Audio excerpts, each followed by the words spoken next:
Guys, if you placed an order for a BYD Atto 3 in Australia, well, you may want to consider the Hyundai Kona. I can't believe I'm saying this, but it's a good, well, we all know it's a good electric car, but the price now, it's quite competitive with the BYD Atto 3. Price has been revealed today. Hello, my friends. Welcome to the channel. Great to see you. Thank you for tuning in. Specifically, of course, this video is for you Aussies who might be considering, or you might have already placed an order for an electric SUV. Hyundai's Kona Electric price and specs have been revealed. There is a lower base price, in fact, a significantly lower base price, and significantly lower than what was initially expected. The 2024 Hyundai Kona range now starts at 54,000 Australian dollars. That's approximately 35,000 US dollars. That's the standard range model, and it's a little slightly bit cheaper than the previous generation entry-level model, but it's got a much bigger battery pack. So even though it's only $500 cheaper than the last model, it's actually a lot cheaper if you consider what it comes with. It comes with a far bigger battery pack. In fact, it's 21%. It's going to provide you 21% more range. The battery pack is 24% bigger than previously. It's gone from 39.2 kilowatt hours in size to 48.6 kilowatt hours. That means the range has improved from 305 kilometers to 370 kilometers, but the extended range model is probably the model that a lot of people would be considering here. This is the one I'd be looking at. And this is the car, the extended range Kona, is the car that would have me thinking, would I buy the Atto 3 or would I buy something else? Because it has actually a lot of range for an electric SUV. So let's have a quick look at the price. The price for the base model is $54,000. If you want to get the extended range model with the bigger battery pack, it's only $4,000 more. And that's the question. Do you get an Atto 3? Do you pay an extra $4,000 more than an Atto 3 to get a car that's a bit bigger and has more range? You can get the premium electric, premium extended range. That's not, in my opinion, the best value here, but that's $68,000. That's $10,000 more than the standard extended range. What size battery are you going to get with the extended range? Well, it's a 64.8 kilowatt hour lithium ion battery pack, not LFP, lithium ternary pack. Utilizes, I believe, battery cells from LG Chem. But this car does have a lot of range. And this is where you've got to say to yourself, well, do I need that range? Maybe you don't, maybe you do. Now, the range of that model is 505 kilometers. So it's one of the longest range electric SUVs you can get in that price. Well, I think it's actually the longest range electric SUV you can get that costs less than $60,000 in Australia. So 505 kilometers of range. The base model is 370 kilometers. There's a few differences between the models. Of course, the main change is the battery size, but the other change is the motors. The base model gets a pretty puny motor that would have me thinking twice about actually buying it. The standard range model comes with a 99 kilowatt electric motor, drives the front wheels, 255 newton meters of torque. But if you get the extended range model, $4,000 more, not only do you get some extra features, you get the bigger battery pack, plus you get a much more powerful motor. It's got 150 kilowatt and 255 newton meters of torque. That's, in my opinion, a no-brainer, getting that mid-spec range, 58,000 Australian dollars versus the base spec, which doesn't seem to be that good of a value proposition. One of the things Hyundai say, or Hyundais, you guys say in America, is that they have substantially reduced wind, powertrain, road noise, and vibration compared to the previous generation model.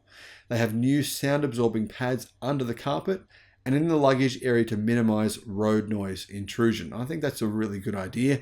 The new Kona Electric also has different chassis and suspension tune developed by Hyundai in Australia.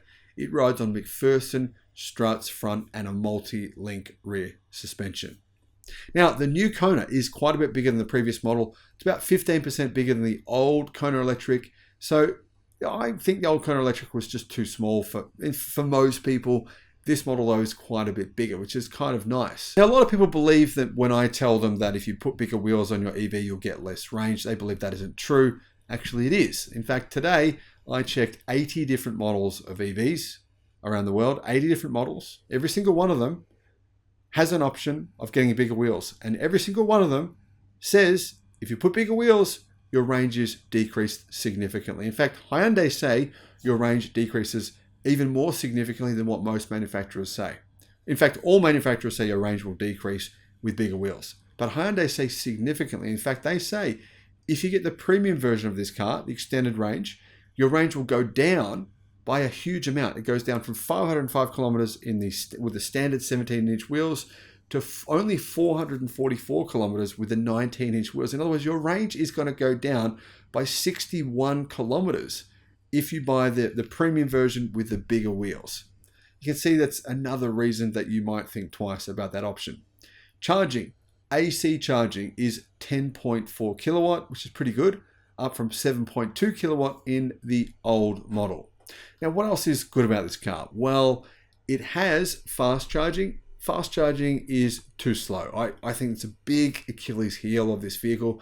Can't understand it. 100 kilowatt DC fast charging. However, if you connected it to a 100 kilowatt DC fast charger, you can charge from 10 to 80% in 45 minutes. That's across all variants of this car. The other thing is the IONIQ 5 has 350 kilowatt charging. Kia EVs, 350 kilowatt charging. So that charging speed seems a bit surprisingly slow. However, that said, the new Kona Electric now comes with a battery conditioning system as standard, which can activate in cold weather to heat the battery, which will enable faster charging times. There's also a high efficiency Kona electric heat pump in place of the conventional PTC heater. This utilizes waste heat from other systems and energy from the atmosphere to warm the cabin, which is claimed to maximize driving range.